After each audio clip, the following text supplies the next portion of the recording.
반갑습니다. 반갑습니다. 이렇게 오셨는데요. 네. 귀한 차 한 잔 올리겠습니다. 네, 감사합니다.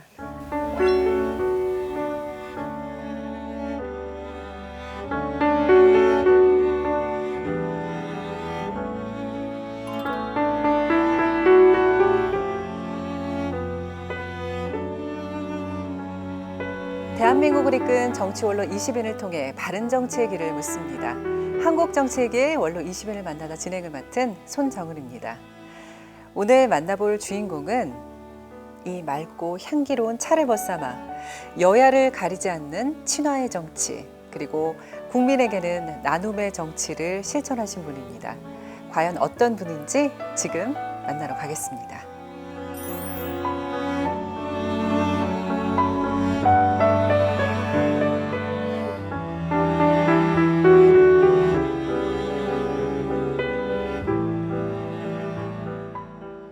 부의장님. 이거 선생님. 네.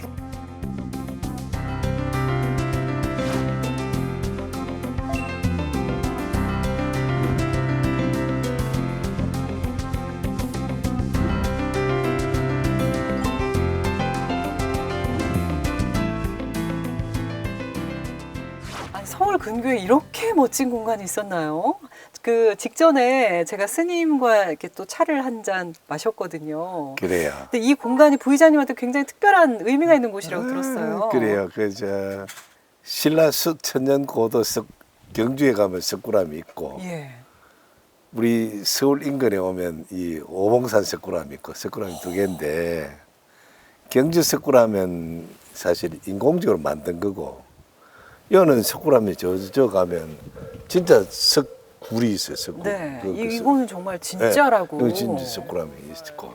사실 저도 뭐 정치하다 보면 각종 어려움들을 맞닥뜨리게 되죠. 그럴 때마다 오히려 정말 내 마음부터 먼저 비우는 자세로 이럴 때 한 번씩 왔다 가고 나면 마음이 청정해지고 다시 한번 되돌아보고 반성하고 양보하고. 네, 오늘 이렇게 뜻깊고 좋은 장소에서 대화 나누게 됐는데 오늘 정말 좋은 말씀 잘 듣도록 하겠습니다. 네, 감사합니다. 네.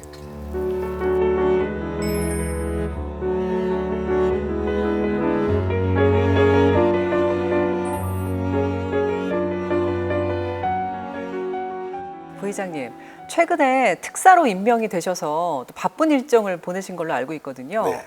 나이지리아 다녀오셨죠? 그럼요. 제가 지난 5월 26일부터 일주일 동안 그 나이지리아 대통령 취임식에 우리 윤석열 대통령을 대신해서 특사 단장으로 갔다 오게 됐습니다. 네. 근데 나이지리아라는 곳은 우리가 흔히들 뭐 아직 잘 모르죠. 네. 그저 아프리카에 있는 못 사는 나라 이렇게 생각할 가능성이 많은데 나도 저는 그렇게 생각했어요. 단지 본 것을 축구에서 봤을 뿐이죠. 근데 사실 나이지리아가 어떤 나라이냐 하면 아주 앞으로 국가 경쟁력이 정말 충분히 갖춘 나라다. 첫째, 인구가 세계 6위 2억 2천만 정도 되고 나라 면적이 아프리카에서 제일 크고. 아프리카에서 나이지리아가 가장 제일 큰가요? 커요. 그다음에 그 지하 자원이 제일 많고 그런 나라예요. 그러다 보니까 그 주변에 조그마한 나라들 있잖아요. 네. 그 조그마한 나라에서는 그것도 상당히 종주국의 역할을 하는 거예요. 아, 그 안에서 나름 또 강대국이군요. 그러다 보니 우리가 지금 현재 당면 과제가 뭐냐? 올 11월 달에 부산 엑스포 표결을 해요. 그 다음에 내년에 아프리카 정상들을 우리나라에 초청을 해놨어요. 네. 이 두 행사에 나이지리아가 어떤 액션을 취하냐에 따라서 주변국에 대해 참여, 지지 이런 게 좌우되는 그런 나라입니다. 정말 진짜 많네요. 네. 아프리카가 또 표밭이잖아요. 그렇죠. 어떻게 네. 생각하면? 54개국인데 네.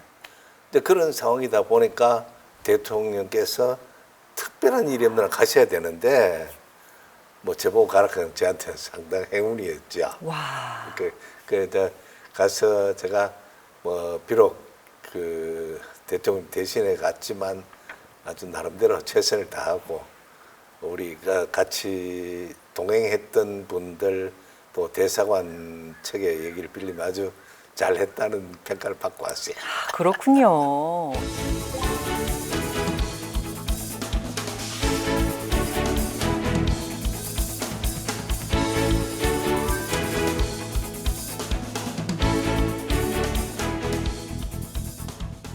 나이지리아 특사도 다녀오셨지만 의정 활동 중에서도 워낙에 외교 활동도 굉장히 많이 하셨습니다. 네, 했죠. 또 의원 외교의 중요성에 대해서도 또 이야기를 하신 것 같은데 그동안 다녀오신 나라들 중에서 좀 가장 기억에 남았다 하는 순방지가 어디고 또 어떤 성과를 이루셨는지 궁금해요.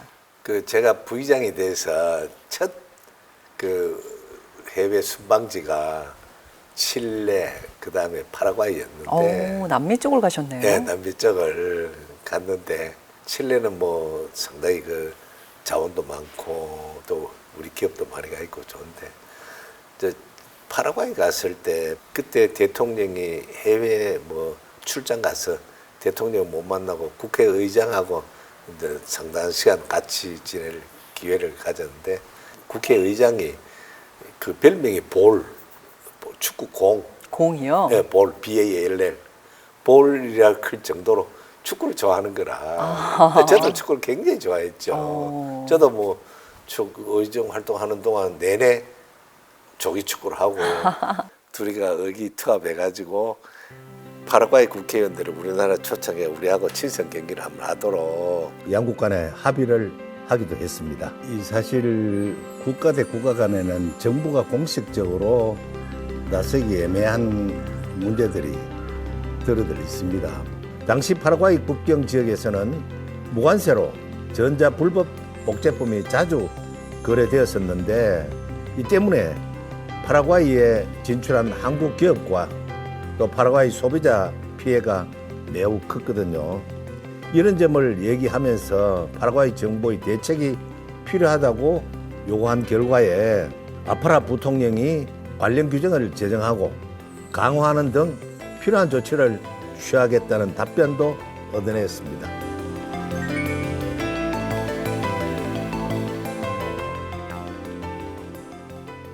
워낙에 많은 일화들이 있을 것 같아요. 네. 지금 이 프로그램을 후배 정치인들이 많이 보고 계시니까 우리나라에 지금 필요한 의원 외교는 어떤 것들이 있는지 그런 이야기를 좀 해주시면 좋을 것 같아요. 근데 요즘은 내가 뭐 후배들 우리보다 다 잘하고 있죠. 잘하고 있는데 지금 우리가 처한 입장이 이제 우리 윤석열 대통령 들어서고 한미일 동맹을 공고히 해가고 있죠. 네.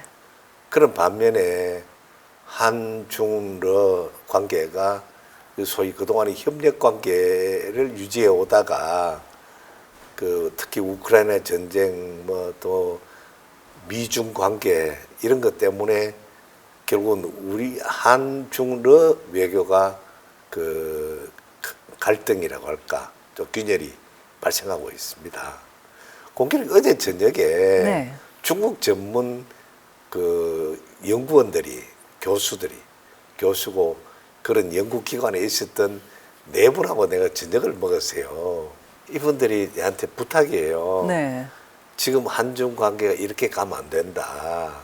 정부 차원을 떠나서 민간 차원 플러스 의원 외교 차원에서 접근을 넓혀갔으면 좋겠다. 네. 중국과의 관계 개선을 네. 위해서. 그래서 지금 정부가 나서기는 그렇고 네. 그래서 이제 중국도 자기들 그 이선에서는 바라는 사람들이 많대요.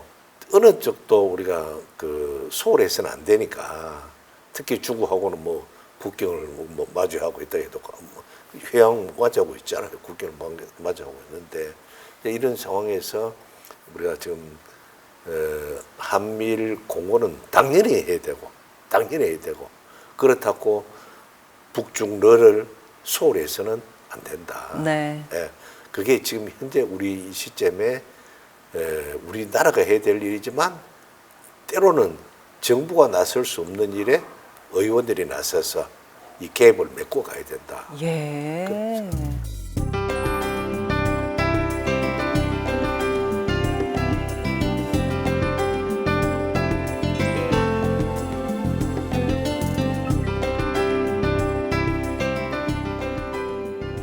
부의장님이 무려 5선을 한 국회의원이신데 지역구가 울산이시죠. 그럼요. 네, 고향도 울산이신 거고 네. 울산 사랑이 뭐 정말 남다른 걸로 워낙에 유명합니다. 그래서 울산을 위해서 의정활동 참 많이 하셨는데 많은 성과들이 있었어요.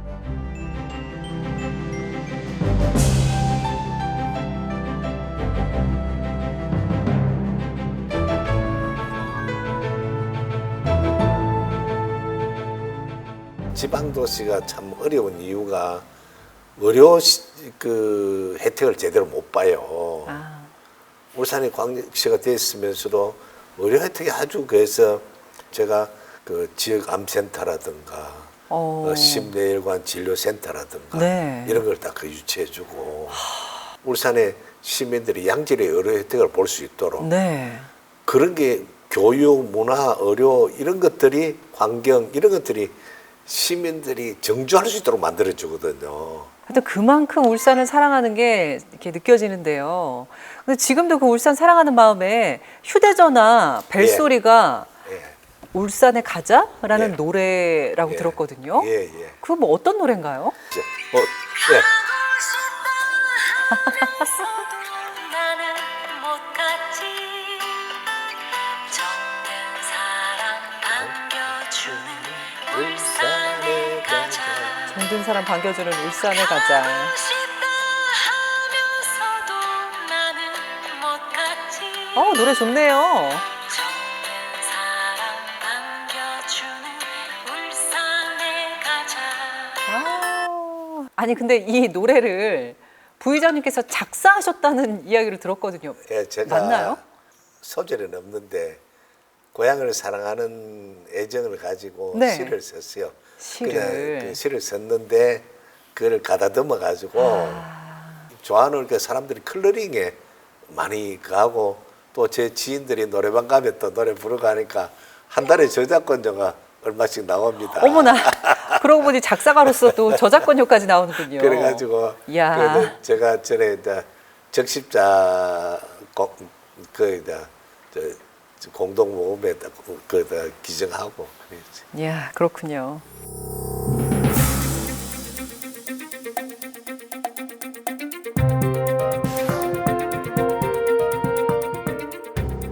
이렇게 울산을 사랑하시고 정말 울산을 위해 평생을 헌신하신 부회장님이신데 근데 요새 이 지방 얘기를 하다 보면 지방 소멸 위기다 이런 이야기가 많이 나와서 그런 문제점들에 대한 이야기를 좀 해볼 수 있을 것 같습니다.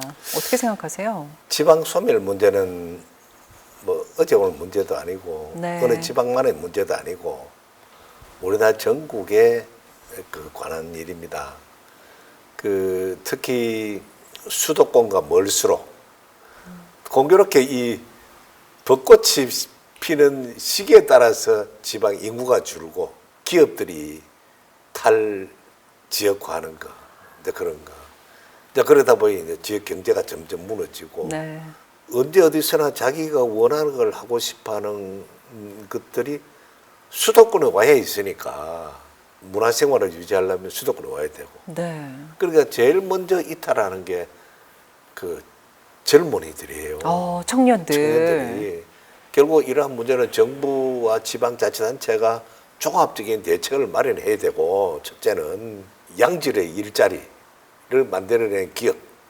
그래서 그런 기업들이 지방에 이주할 수 있도록 세제 혜택이라든가 그 각종 정부가 줄 수 있는 모든 프리미엄을 줘야 결국은 젊은 사람들이 어느 정도 정주할 수 있다. 네. 이렇게 보죠.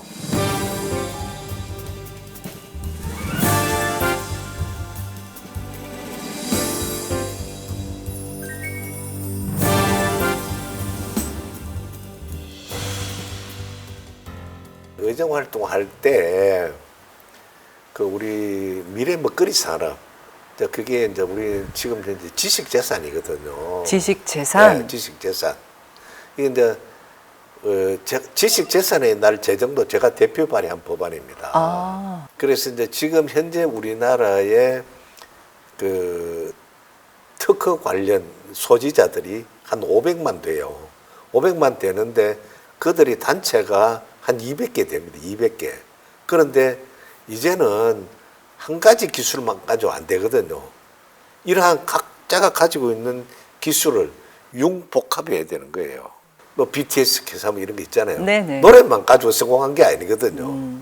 많은 그 뭐 조명이다 뭐다 여러 가지가 그 융복합이 돼가지고 네. 오늘 저 세계적인 그 BTS가 됐죠. 네. 이런 지식 재산인들에게 가장 필요한 지원은 어떤 게 있을까요? 우리나라 각종 문화 콘텐츠 이래 작품들이 세계적인 인기를 받고 있는 데 대해서 네. 인기몰이를 하고 있는 데 대해서 정말 기쁘게 생각합니다. 근데 이제 그런 만큼 뭐 저작권자나 제작자나 투자자나 이 골고루 그 혜택을 누릴 수 있어야 하는데 요 최근에 있었던 오징어 게임 같은 경우에 네. 통째로 팔아넘겨 버렸거든요. 아, 그러니까 그쪽에 방침이 또 예, 그랬었죠. 그러니까 저작자나 제작자나 이런 분들이 혜택을 못 보고 투자자만 돈 놓고 팔아먹은 거죠. 근데 그러다 보니까 장기적으로는 이러한 부분들이 정말 제도화돼 가지고 골고루 그 혜택을 누릴 수 있도록 그래야 앞으로 더 훌륭한 작품들이 나올 수 있죠. 어쨌든 수익이 있어야 더 좋은 제품을 만들고 그렇잖아요. 네. 가장 기본적인 건데 이제 그런 것을 이제 그 사람들은 때로는 모를 수 있어요. 그 법과 제도가 밑받침이 돼줘야 된다. 그래서 생각합니다.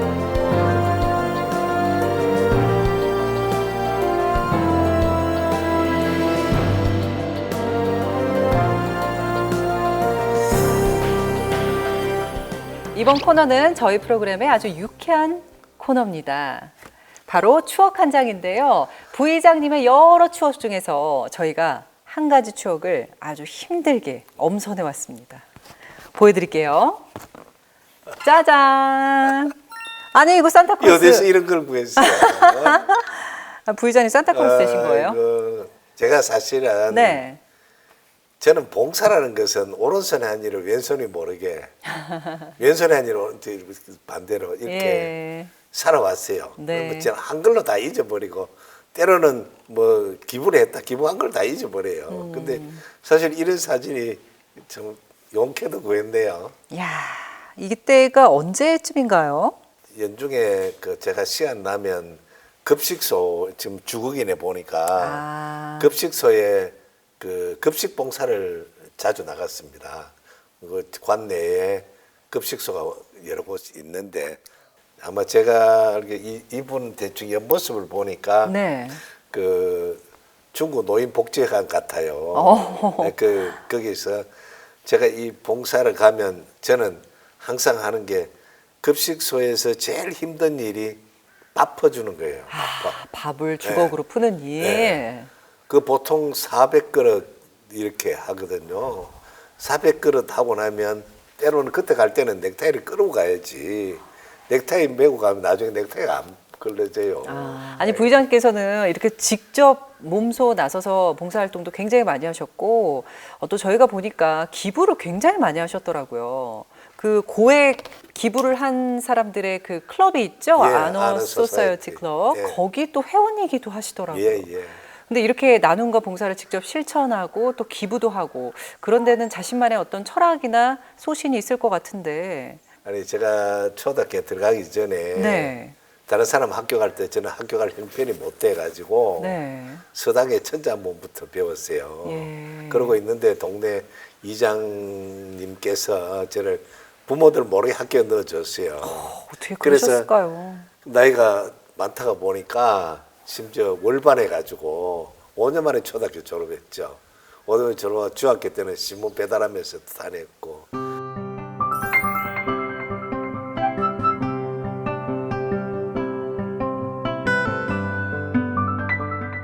우리나라가 이 경제적으로는 상당히 이제 성장을 했는데 네. 기부 문화가 아주 활성화된 나라들, 음. 우리보다 못 사는 나라. 네. 이제 그리고 미국 같은 경우도 우리보다 기부 문화가 훨씬 앞서가죠. 아, 그렇죠. 훨씬 앞선. 그럼 우리나라가 왜 이렇게 됐냐 하니까 이제 그동안 이제 제도적인 문제가 있더라고요. 그 이제 기부하는 사람에게 세제 혜택을 준다든가 세법을 개정하고 기부 문화 활성화를 위한 법안도 제가 그 20대 제1호 법안으로 발의한 적도 있고요. 그래서 우리 사회 기부 문화가 그 보편화되고 생활화되고 정대될 수 있도록 그런 법안들을 몇 번 발의했죠. 그래서 통과되고 그랬습니다.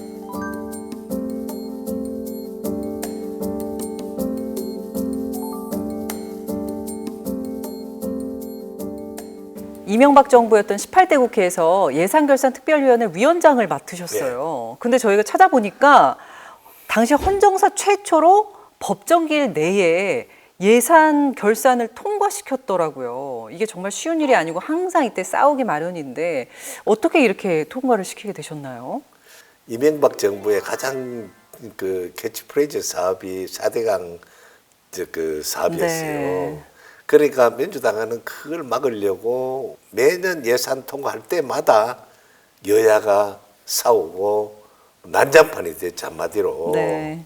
그 중에 한 분이 좀 미안하지만 네. 그 강기정 의원이라고 아, 민주당 강기정 의원이요. 공중부양 등 막 그래가 뭐 난리가 났어요. 막 그 제가 막 그 말로 하고 싶지 않은데 아마 그런 것 때문에 강기정 의원이 그다음 마지막에 민주당 간사가 됐죠.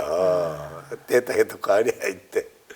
그래가지고 제가 위원장이 되고 간사가 되고 이랬는데 어쨌든 서로 맡은 바 소임이 있으니까 맡은 바 소임을 충실하기 위해서는 그 내부 구성원들하고 관계를 원만히 해야 되니까 네. 그 강기정 의원하고 자주 만나고 대화도 하고 또 우리 이제 선진지 해외 선진 사례 보러 시찰도 가고 이제 그 문제는 제일 중요한 거는 그 진정성입니다. 진정성이요. 예.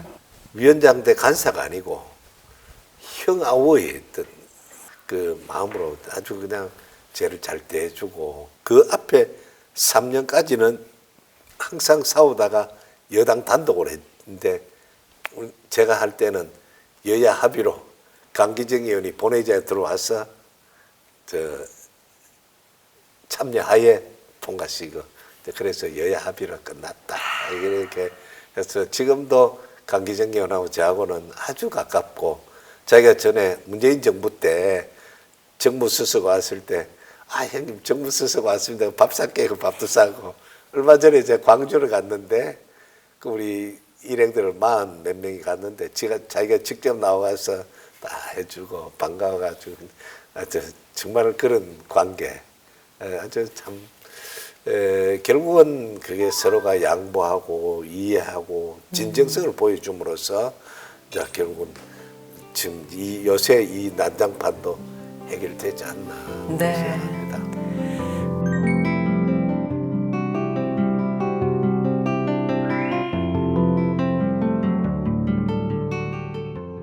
제가 정치를 하면서 간혹 이런 생각을 합니다. 지금 해결되지 않으면 마치 나라가 망할 것 같고 당이 없어질 것 같고 그런 생각도 해봤습니다. 그러나 한 발짝 물러서 보면 다 보이죠. 특히 요즘 정치하는 후배들 뭐 촌철살인이라든가 돌직구라든가 이런 데 매몰되어 있는 후배들도 간혹 보입니다. 그런데 그거는 언젠가 부메랑이 돼서 내 가슴에 날라옵니다. 내가 소중하면 상대도 소중하다는 것을 항상 염두에 두시고 의정활동해 주시면 정말 여야가 나라를 위해서 정말 좋은 역할을 할 수 있다. 그렇게 생각합니다. 하기 때문에 앞으로도 의정활동 하시면서 그런 부분을 조금이나마 염두에 두고 하시면 그 정말 국민들에게 사랑받는 정치인, 사랑받는 정치가 안 되겠나 생각합니다. 인도 가보면 그때만 해도 이 도로 포장이라든가 도로 상황이 굉장히 안 좋았어요. 그런 것 한국 관광객을 많이 유치하고 소위 성지 순례를 유치하기 위해서는 도로가 제대로 돼야 된다. 많이 개선해 그게 의원 얘기요. 해야 할 일이다. 네. 여러 가지 있지만 그 중에 가장 큰 게 그 기억에 남습니다. 네.